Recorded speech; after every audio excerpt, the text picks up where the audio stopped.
What would you do if your wife cheated on you with your own boss? I'm Derek, a 35-year-old from Chicago who discovered my wife Valerie's secret Tinder affairs, hotel meetups, late-night trysts, and a hit-and-run she'd covered up. After 7 years of marriage, I posed as Troy to uncover her lies, then exposed her at her company Gala in October 2023, shattering her world in front of Chicago's elite. This is my raw story of betrayal, revenge, and starting over. Can you spot the signs of infidelity? Share your story in the comments. I'd love to hear it. Sometimes the life you've built can crumble in a single moment. A moment that forces you to question everything you thought you knew about love, trust, and the person you've shared your world with. I'm Derek Langston, a 35-year-old cybersecurity expert from Chicago, and up until one fateful night in October 2023, I thought I had a marriage that was rock solid.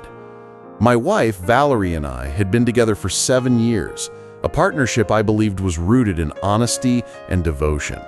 But that night, sitting in a bar with my best friend, I discovered a truth so devastating it turned my entire reality upside down and set me on a path of revenge I never imagined I'd take. Valerie and I met the old-fashioned way, back in 2016 at a corporate mixer in downtown Chicago. I was 28, just starting out at CyberShield Solutions, a tech firm specializing in security systems, and she was a rising star in PR at Black Ridge Properties. I spotted her across the crowded room, her dark hair catching the light, her laugh cutting through the noise like a melody. Our eyes met, and before I knew it, we were talking, really talking, about everything from our favorite books to our dreams for the future. "I've always wanted to build something real," she'd said that night, her green eyes sparkling with ambition. I fell hard. And within a year, we were married, settling into a modern condo overlooking the Chicago suburbs, a symbol of the success we'd worked so hard to achieve together. For 7 years, I thought we were a team. I'd wake up every morning to her humming in the kitchen, brewing coffee while I got ready for work. We'd share quiet evenings on our balcony, talking about our days. She'd tell me about her latest PR campaign. I'd ramble about a new security protocol I was developing. "You're my safe place, Derek," she'd say, her hands slipping into mine, and I'd feel like the luckiest man alive.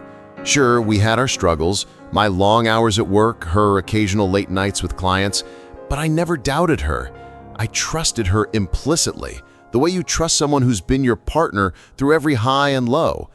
Did I miss something? I'd sometimes wonder, late at night when she seemed distracted, her phone buzzing more than usual. But I'd push the thought aside, telling myself I was being paranoid. After all, we were solid. Or so I thought. That illusion shattered on a Tuesday night at Alley's, a dive bar in Lincoln Park where I'd been meeting my best friend Brent Logan every week. Brent, fresh off his own divorce, had turned to Tinder to get back out there, as he put it. "This is how the other half lives," he chuckled, his divorce papers still sitting in his drawer at home as he swiped through profiles with the ease of a pro. 3 matches today alone. I nodded politely, feeling out of place in this digital dating world. At 35, I was decades removed from that scene. Valerie and I had met through real conversations, not swipes. But Brent was insistent. "Let me show you how this works," he said, sliding his phone toward me.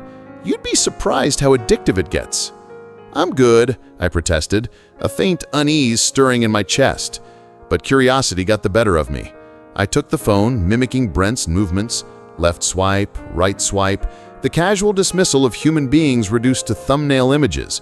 "It's like human shopping," Brent laughed, and I forced a smile, my thumb moving on autopilot.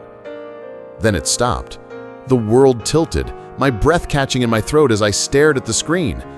There she was, Valerie, my wife, smiling in a crimson dress I'd never seen before, her dark hair cascading over bare shoulders, her smile holding secrets I'd never been privy to. "Val," I whispered, the word foreign on my tongue, a mix of disbelief and dread washing over me.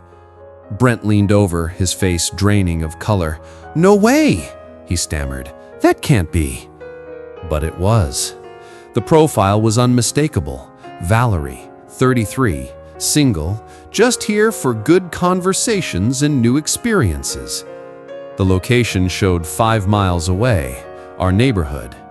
I scrolled down, my hands trembling, my heart pounding, thump, thump, thump, thump, as I read her bio. In a relationship, but it's complicated. I don't believe in monogamy. Let's keep it thrilling. 7 years of marriage, 7 years of building a life together, crumbled into digital pixels before my eyes. "There's gotta be some mistake," Brent said, his voice shaky. "Someone using her photos, maybe." But I barely heard him, my mind racing, a storm of emotions crashing over me. Betrayal, raw and sharp, cut through my chest, followed by a wave of self-doubt. "How could I not see this?" I murmured, my voice trembling as I stared at her photo, the woman I thought I knew better than anyone. How could I be so blind? I thought of the late nights she'd claimed were for work, the weekends she'd spent visiting her sister, the way she'd pull away when I tried to hold her close. Was it all a lie? I whispered, my throat tightening as tears stung my eyes. I felt lost, unmoored, the life I'd built with her slipping through my fingers like sand. I dropped a 20 on the table, my movements mechanical as I stood. "I need to go," I muttered, my voice barely audible over the roar in my ears. Brent reached for me, his voice urgent. "Derek, wait!" But I was already moving, my body on autopilot as I stepped into the cool October air, the world around me a blur. I had to know the truth, no matter how much it hurt. And I had to make her pay for what she'd done. The cool October air did little to calm the storm raging inside me as I left Allie's bar that night in 2023. The image of Valerie's Tinder profile burned into my mind like a brand. Her bio, "In a relationship, but it's complicated. I don't believe in monogamy," played on a loop, each word a dagger twisting deeper into my chest. I drove home in a haze, my hands gripping the steering wheel so hard my knuckles turned white, my breath shallow as I fought back the tears threatening the spill.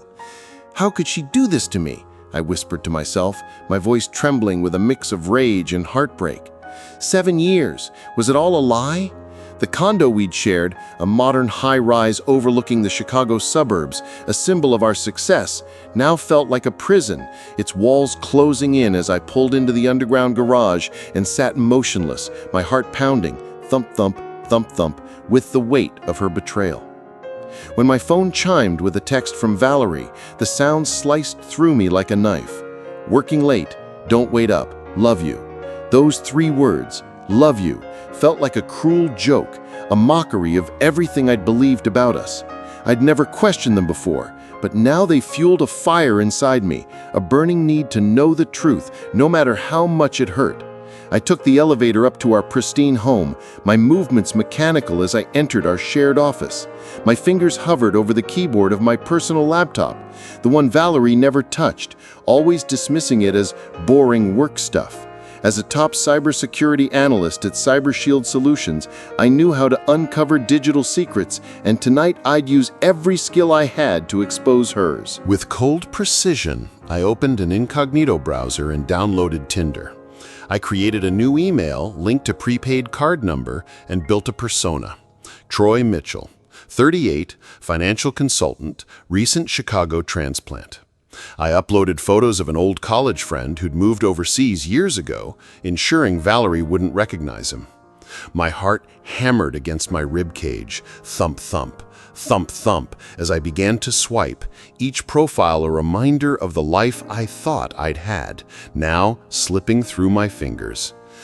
"How did it come to this?" I murmured, my voice breaking as I pictured Valerie's smile, the one I'd fallen in love with, now tainted by the secrets she'd kept.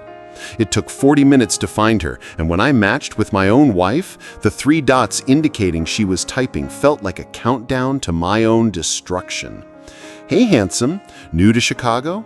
Her message popped up and I froze, my hands trembling above the keyboard. The woman I'd loved for 7 years was flirting with a stranger, me, and every word she typed was a betrayal. She doesn't even know it's me, I whispered, a bitter laugh escaping as tears stung my eyes. I took a deep breath, stepping into Troy's persona, forcing myself to respond despite the pain tearing me apart. New enough to still be discovering its secrets. Any recommendations? Her reply came quickly, dripping with a flirtation I hadn't heard from her in years. Depends what kind of secrets you're into, the tame ones or the exciting ones. My entire body went cold, then hot with rage, but I kept going, my fingers typing as Troy. I've never been one for tame. Her response was immediate. Then neither have I. My husband doesn't understand that about me. Husband. The word landed like a blow, a reminder of the life I'd thought we shared, now reduced to a lie. For 2 hours I chatted with Valerie as Troy, each message a fresh wound, each confession a confirmation of her betrayal. She told me she was married on paper only, that her husband, me, was reliable but predictable, that she craved intensity I couldn't provide. "What's your situation?" she asked, and I typed as Troy, my hands shaking with suppressed anger. "Single, recently out of something long-term, not looking to settle." Her reply was a dagger. "Perfect, neither am I." When she sent a photo of herself in lingerie I'd never seen, time-stamped that very day while I was at work, something inside me shattered. The background was our bedroom, the bed we'd shared, the life I'd thought was ours. "How long has this been going on?" I whispered, my voice trembling as I stared at the photo, the reality of her double life sinking in. I arranged for Troy to meet her the next evening at the Lakeside Hotel bar, a place she seemed all too familiar with. Her eagerness to meet him, a bitter pill to swallow. But I couldn't stop there. I needed more, needed to know the full extent of her betrayal. I mirrored her phone, using my cybersecurity expertise to access her messages, photos, and location data, all flowing to a secure server I controlled. What I found destroyed any lingering hope. A hidden album labeled personal contained dozens of images meant for men who weren't me. Hotel selfies, provocative poses, all dated over the past 18 months. There were messages to multiple men, including one name that made my blood freeze. Lawrence Thornton, my boss at CyberShield. Derek has no idea she'd written to Lawrence, their exchanges filled with mockery. He lives in his own world, all logic, no intuition. Another message, same meeting tomorrow. I'll make sure he's occupied with the Chen project. The usual suite. Bring the champagne. I'll bring the entertainment. My hands shook as I read their plans, the betrayal cutting deeper with every word. My own boss, I murmured, my voice breaking as I pictured Lawrence's smug smile. The man I trusted, plotting with my wife behind my back. But the worst was yet to come. Another name appeared repeatedly. Tyler Griggs, a detective with the Chicago PD. A quick search, using a tip from an anonymous source I'd contacted through a secure network, revealed he was married with 3 kids. Their messages were chilling. The witness statement disappeared. "You're in the clear," Griggs had written. "You're a miracle worker," Valerie replied. "Tonight at 8. I never forget who takes care of me." Cross-referencing dates, I discovered a minor accident Valerie had last year, a small bump, she'd claimed, where the person walked away, was far more serious. A source had provided hospital records showing the pedestrian, Martin Reynolds, had suffered a broken hip and traumatic brain injury, dying 3 weeks later from complications. "She killed someone," I whispered, my voice trembling as I pieced it together, the reality of her crime sinking in. Valerie hadn't just cheated. She'd left a man to die and corrupted an officer to cover it up. I leaned back in my chair, my hands trembling, my mind a storm of emotions, rage, betrayal, grief, and a growing resolve. "How do I even look at her now?" I murmured, my voice breaking as I pictured her asleep in our bed, oblivious to the fact that I knew everything. I wanted to confront her, to scream, to demand answers, but I knew that wouldn't be enough. I needed more than words. I needed irrefutable proof, evidence that couldn't be denied. And I needed to make her pay, not just for the affair, but for the life she'd taken, the lies she'd built, the love she'd destroyed. As the night stretched on, I became a man divided. Derek, the betrayed husband, and Troy, the stranger who'd gain her trust and bring her down. I'd already uncovered so much. Valerie's affair with my boss, Lawrence Thornton, her illicit meetups with other men, the hit and run she'd covered up with Detective Tyler Griggs. But I needed more, something undeniable, something that would make her pay for every betrayal. As Troy, I'd arranged to meet her at the Lakeside Hotel Bar on the evening of October 12, 2023, a place she'd suggested with an ease that made my stomach churn.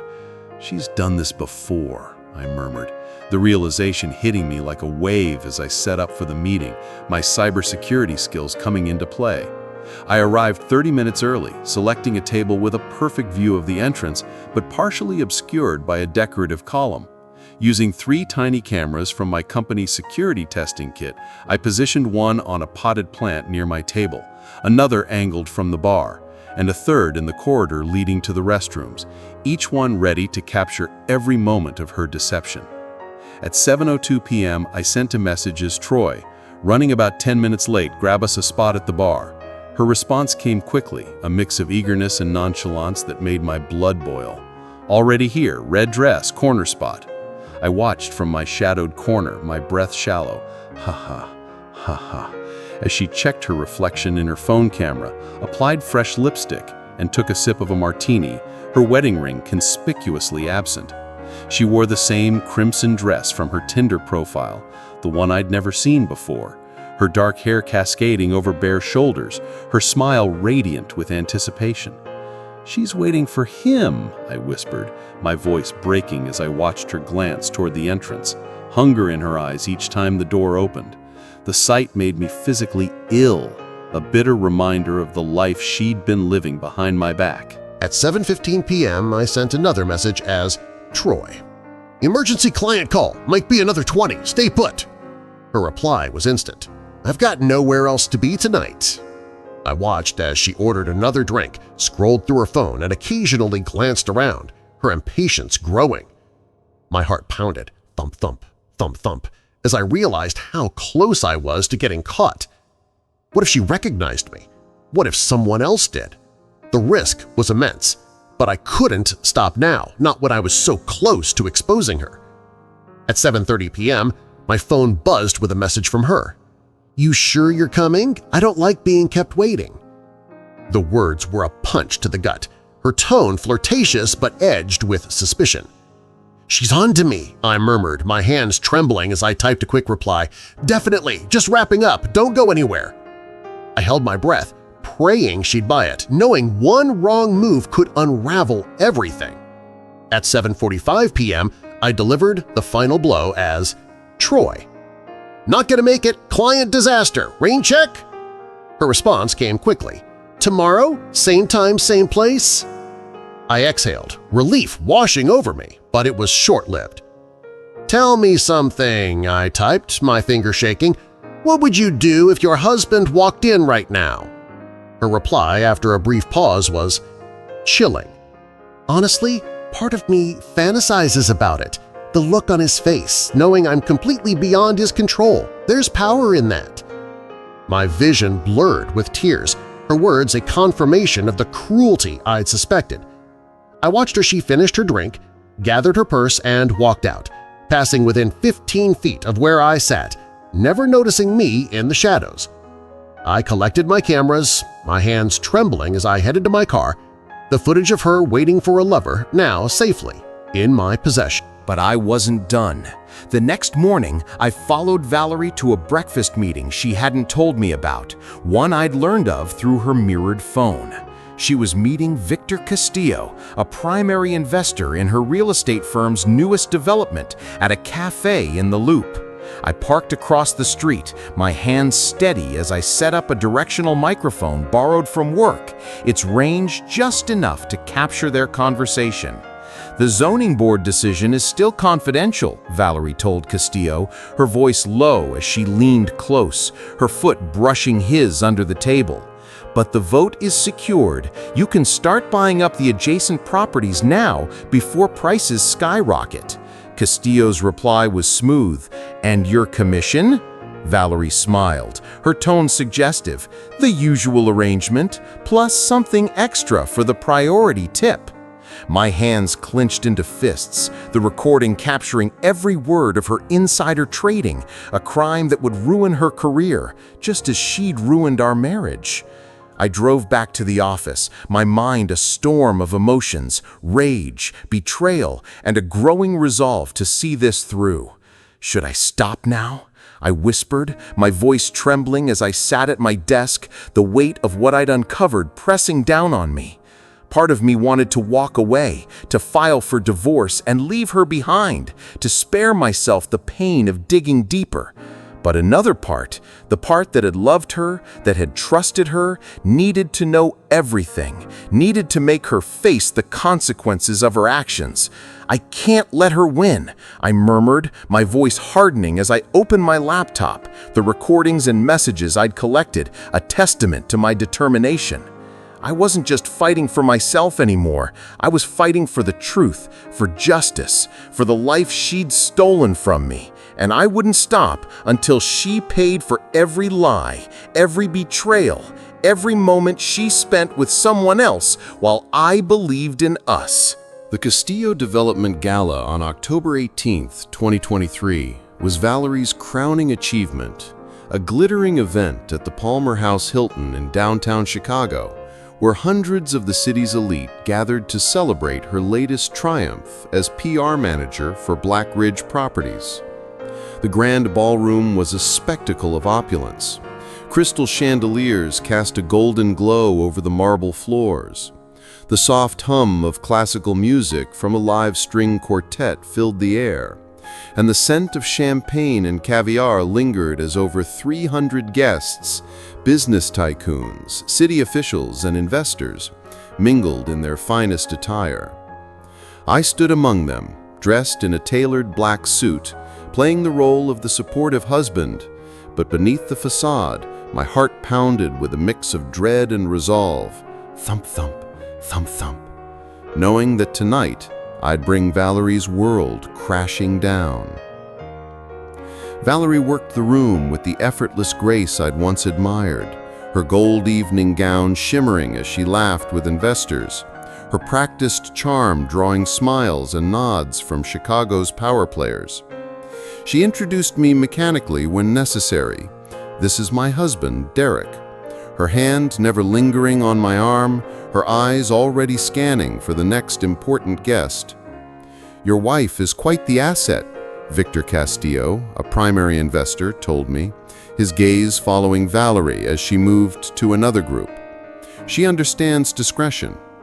I forced a tight smile, my stomach churning. "You have no idea," I replied, the words laced with a bitterness only I could feel.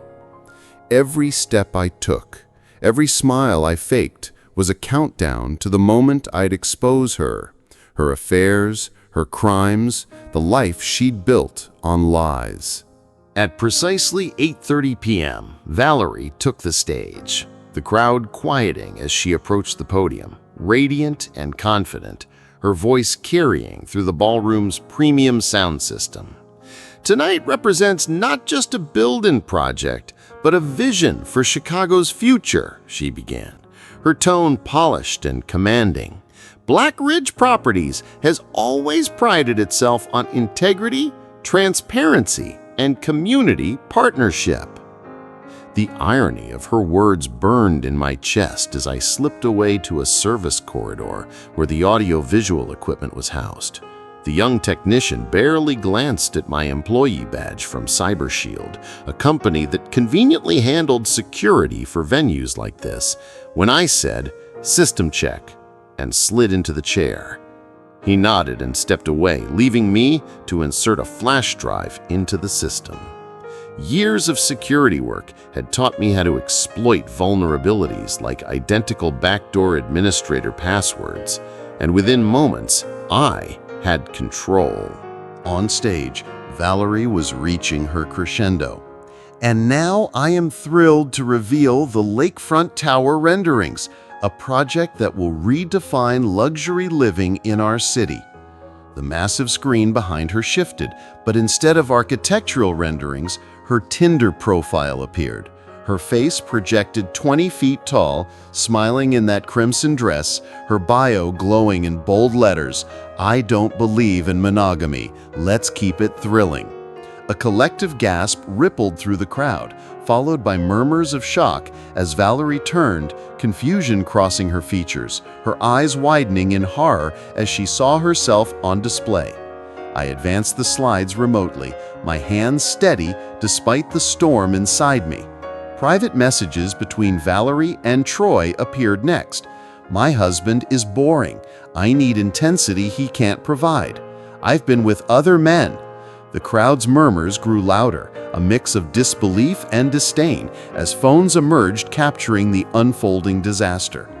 The next slide showed footage from the Lakeside Hotel bar. Valerie waiting in her red dress, sipping a martini, her voice echoing through the venue as the audio played. Part of me fantasizes about it, the look on his face, knowing I'm completely beyond his control.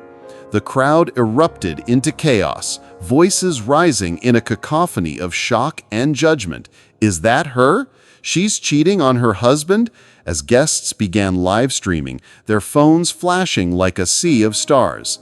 I advanced to messages between Valerie and Lawrence Thornton, my boss, exposing their affair and their mockery of me. Derek has no idea. He lives in his own world. Then came the damning evidence. Her exchange with Castillo about confidential zoning information, followed by police reports of the hit and run and messages with Detective Griggs. The witness statement disappeared. You're in the clear. The ballroom filled with shouts of outrage, some guests laughing derisively, others booing as they turned on Valerie, their whispers turning into a roar. She's a fraud. How could she do that?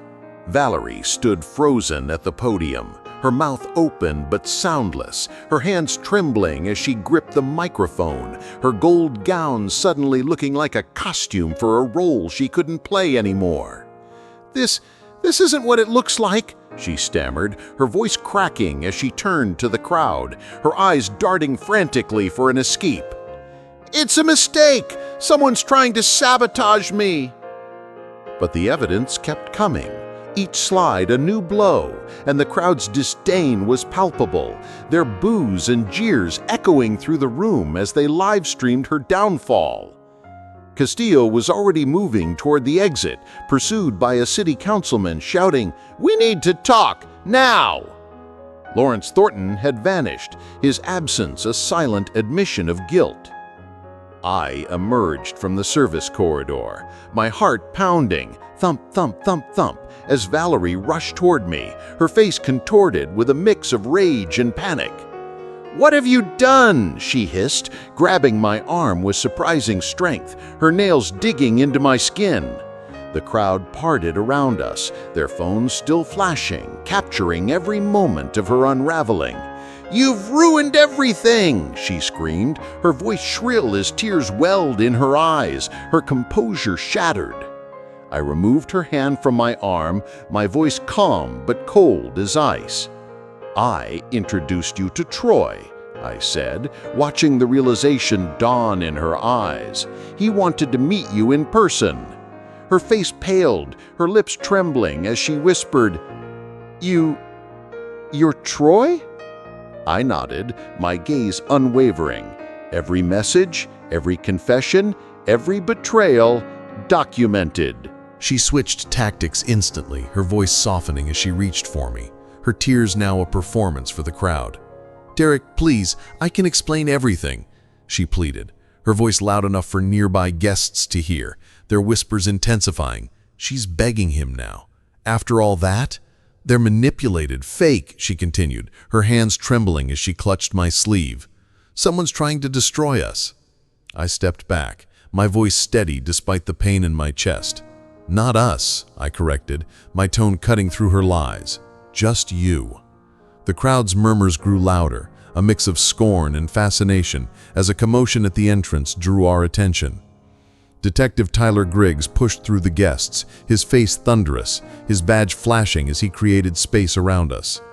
"You're making a serious mistake," he growled, his eyes locked on me, his voice a threatening whisper. "Step outside, now." The crowd's whispers intensified. "That's the cop from the video. He covered up the hit and run." As guests turned their phones toward him, live streaming the confrontation. I didn't move, my gaze steady as I faced him. "Are you here as law enforcement detective or to protect your mistress?" I asked, my voice calm but laced with steel. The crowd gasped, their voices a chorus of shock. "Mistress? He's in on it?" As Griggs leaned in, his breath hot against my ear. "You have no idea what you've done," he whispered, his tone menacing. "I can make your life a living nightmare." "Too late," I replied, my voice unwavering. "My wife already did that. But unlike Martin Reynolds, I survived to tell about it." Griggs blanched at the victim's name, his composure cracking as I continued, my voice low but firm. "Security footage from 3 angles, witness statements, hospital records, the digital trail between you and Valerie, all backed up and held by my attorney with instructions to release everything to internal affairs if anything happens to me." His eyes widened, a flicker of fear crossing his face, but before he could respond, Valerie's boss, Margaret Winters, the steel-haired CEO of Black Ridge Properties, stepped forward, her voice commanding. "Both of you, out," she ordered, pointing at Valerie and Griggs. "Security will escort you from the premises. Valerie, consider yourself suspended pending investigation." As security approached, Valerie made one last desperate attempt, her voice rising in a plea loud enough for the crowd to hear. "Derek, please, think about our future," she cried, her hands clutching at her stomach. "Think about the baby." The room went still, a collective gasp echoing through the ballroom. "A baby? She's pregnant?" As guests turned their phones toward us, capturing the moment. I hadn't anticipated this move, and for a fraction of a second, doubt flickered across my face. "What baby?" I asked, my voice flat, my heart pounding as I waited for her next lie. "I'm pregnant, 8 weeks," she said, her voice trembling with false emotion. "It's yours, Derek. Don't do this to your child." I stared at her, the crowd's whispers a dull roar in my ears. Is that true? He wouldn't do that to his kid, would he? As I calculated her timeline. 8 weeks. I repeated, my voice steady as I recalled the footage from the Lakeside Hotel bar. That would be around the time you met with Troy at the Lakeside Hotel, the night you drank 3 martinis while waiting for him. And the cocktails tonight. Her expression faltered, the lie unraveling as the crowd's murmurs turned to jeers. "She's lying! What a fraud!" Their phones flashing as they live-streamed her final humiliation. "You're not pregnant, Valerie," I said, my voice cutting through the noise. "You never were." She crumbled, her face crumpling as security took her arms, leading her away, Griggs following in humiliated silence as the crowd booed and jeered, their voices a cacophony of disdain. I stood alone in the center of the ballroom, the weight of what I'd done settling over me, a hollow victory amid the wreckage of the life I'd once known. The whispers of the crowd, "She had it coming! What a monster!"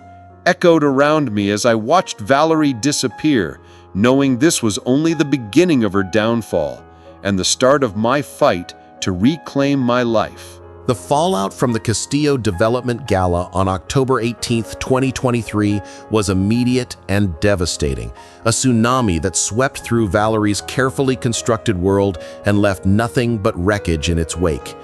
As security escorted her and Detective Tyler Griggs out of the Palmer House Hilton, the whispers of Chicago's elite followed them. "She's finished. Did you see her face?" Their live streams and recordings ensuring her humiliation went viral overnight. By morning, the scandal had exploded across social media, news outlets, and Chicago's tight-knit business circles, with headlines screaming, "PR manager exposed for affairs and hidden run at Black Ridge Gala." I watched it all unfold from the sidelines, a hollow sense of vindication settling in my chest, but it wasn't the victory I'd expected. "What have I done?" I whispered to myself, staring at the city skyline from our condo's balcony, my heart heavy with a mix of relief and grief. 7 years. Was any of it real? Valerie's fall was swift and brutal. Black Ridge Properties terminated her employment the next day, her CEO, Margaret Winters, issuing a public statement condemning her actions and announcing an internal investigation into the insider trading allegations involving Victor Castillo. The Securities and Exchange Commission launched a probe into Black Ridge, and Castillo himself faced scrutiny from city officials, his development deals crumbling under the weight of the scandal. Lawrence Thornton, my boss at Cyber Shield Solutions, was placed on administrative leave. His affair with Valerie now public knowledge, his reputation in tatters. Detective Griggs was suspended pending an internal affairs investigation into his role in covering up the hit and run that killed Martin Reynolds, a case that had been reopened thanks to the evidence I'd provided. The Chicago social circles Valerie had cultivated turned their backs on her, her name becoming synonymous with deceit and betrayal. But the legal battle was just beginning. 3 days after the gala, Valerie filed for divorce, her attorneys claiming psychological manipulation and illegal surveillance, painting me as an obsessive husband who'd staged an elaborate revenge plot to ruin her. I sat in the courtroom in January 2024, my hands clenched in my lap, my heart pounding, thump, thump, thump, thump. As her lawyer argued, Mr. Langston violated my client's privacy, fabricating a narrative to destroy her career and reputation. The accusation stung, and for a moment, I questioned myself. "Did I go too far?" I murmured, my voice trembling as I glanced at Valerie across the courtroom, her face a mask of feigned victimhood. Was there a moment I could have stopped this? Saved us? But my lawyer, Sophia Chen, was unmoved. My client exercised his legal right to document his spouse's infidelity and criminal actions, she stated, her voice steady as she presented the evidence. Valerie's Tinder profile, her messages with Troy, the recordings, the financial records. Miss Langston's accusations are a deliberate attempt to distract from her own misconduct. The courtroom became a battleground. Valerie's team fighting to have my evidence declared inadmissible, arguing expectation of privacy and entrapment. But Judge Eleanor Haywood listened impassively before issuing her ruling. While some methods used by Mr. Langston push ethical boundaries, the evidence of Miss Langston's actions, particularly those involving Detective Griggs and the Reynolds case, constitute matters of public interest that override privacy concerns. The ruling was a blow to Valerie, and as the trial unfolded, the evidence against her piled up.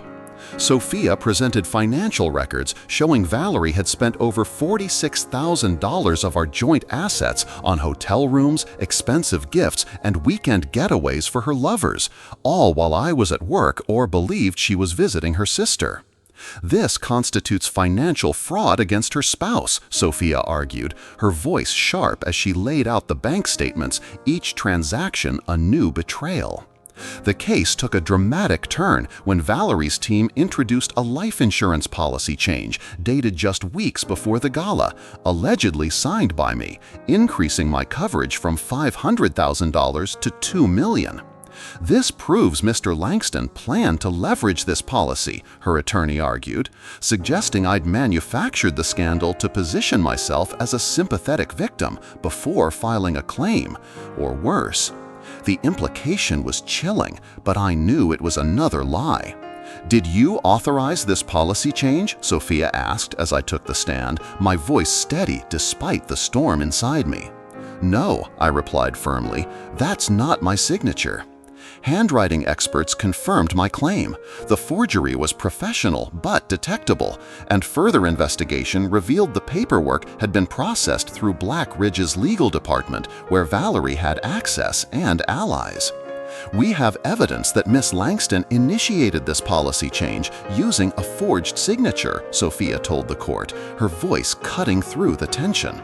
This suggests she was contemplating harm to Mr. Langston while engaging in multiple affairs and covering up a vehicular manslaughter.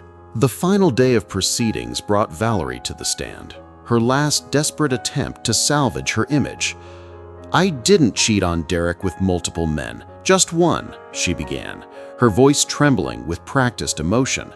"I was in love. It wasn't betrayal, it was a new relationship. I am pregnant, not with Derek's child, but with Troy's." A murmur swept through the courtroom. "She's pregnant? Who's Troy?" But I remained calm, knowing her lie wouldn't hold.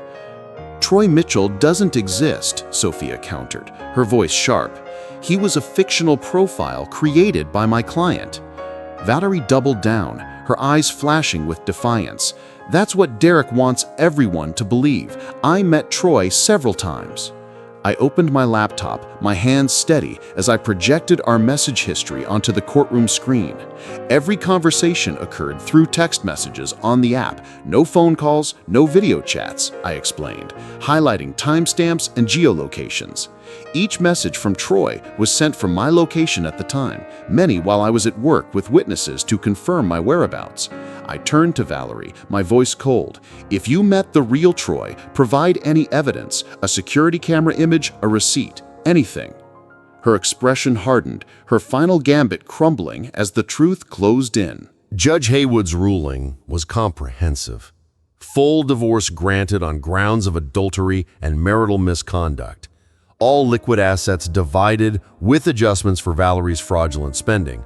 The condo sold, with me receiving 70% of the proceeds due to my higher contribution to the mortgage, a restraining order against Valerie prohibiting contact, and referral of the Reynolds case to the district attorney's office for potential criminal charges. As Valerie left the courtroom, reporters swarmed her, shouting questions about Griggs, the hit and run, and the insider trading allegations. Her PR career was over, her reputation destroyed, the social circles she'd cultivated now shunning her completely. I watched from a distance, a mix of relief and sorrow settling in my chest. "Did I do the right thing?" I murmured, my voice trembling as I stood outside the courthouse, the Chicago skyline stretching before me. Was there a moment I could have saved us? Saved her? I thought of the early days of our marriage, the quiet evenings on our balcony, the way she'd smile at me over morning coffee. 7 years. Was any of it real, or was I just a fool? The questions haunted me, a lingering ache I couldn't shake. But as I walked away from the courthouse, I knew one thing for certain. I'd survived her betrayal, and I was ready to rebuild, piece by piece, a life that was mine alone.